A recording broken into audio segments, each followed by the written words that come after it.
ओम शांति। भगवान को पाकर हम पूरी तरह तृप्त हो गए। हम बहुत सुखी हो गए। हमारे मन से, सच्चे दिल से आवाज निकलनी चाहिए, बाबा आपको पाकर हम तृप्त हुए, हम बहुत सुखी हुए।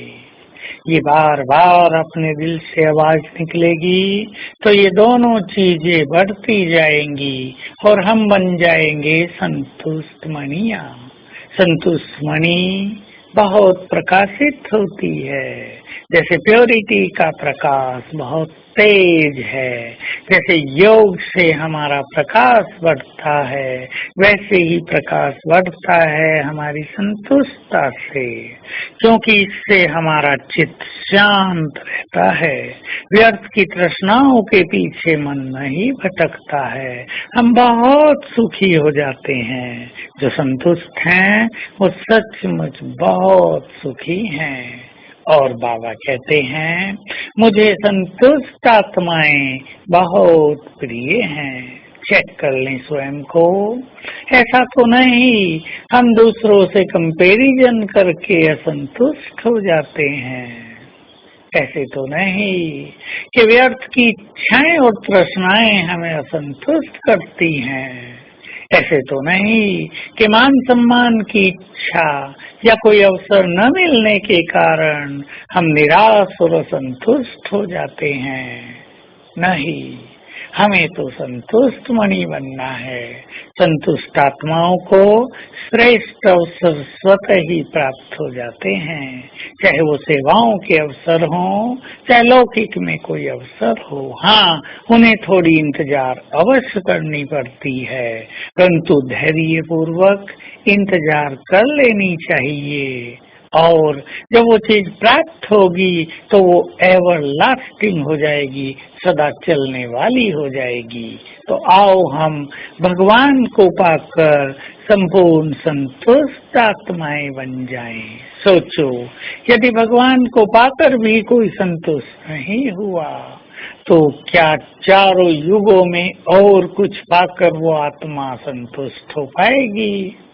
हम जब स्वयं संतुष्ट होंगे तो दूसरों को संतुष्ट करने की कला भी हमको आ जाएगी। हमारे पास भिन्न भिन्न तरह की आत्माएं आती हैं।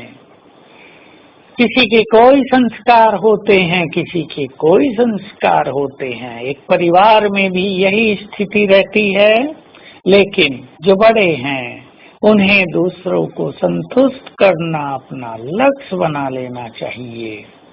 यदि कोई अपने संस्कारों के कारण संतुष्ट न हो, हमारे प्रयास करने के बाद भी, तो उसका जिम्मेदार वो स्वयं आत्मा स्वयं है।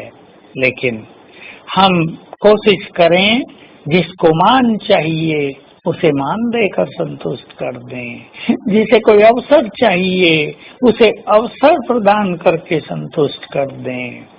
जिसमें कोई योग्यता हो उसकी योग्यताओं को यूज करके उसे संतुष्ट कर दें। कुछ आत्माएं मुरली सुनकर संतुष्ट होती हैं, तो कुछ आत्माएं बहुत अच्छा योग करने के बाद संतुष्ट होती हैं।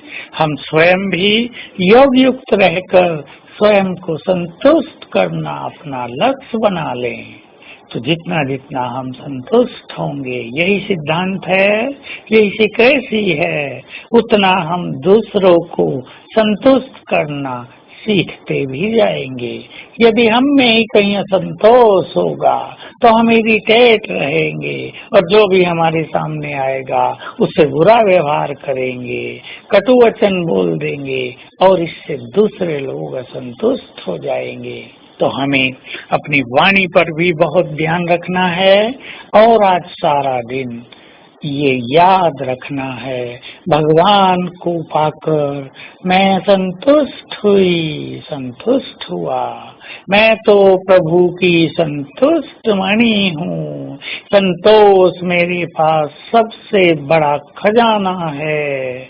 और फिर अभ्यास करेंगे कि बाबा परमधाम से नीचे उतर कर आता है, धीरे धीरे उसको उतरता हुआ देखेंगे और मेरे सिर के ऊपर आकर वो छत्र छाया बन गया। ओम शांति।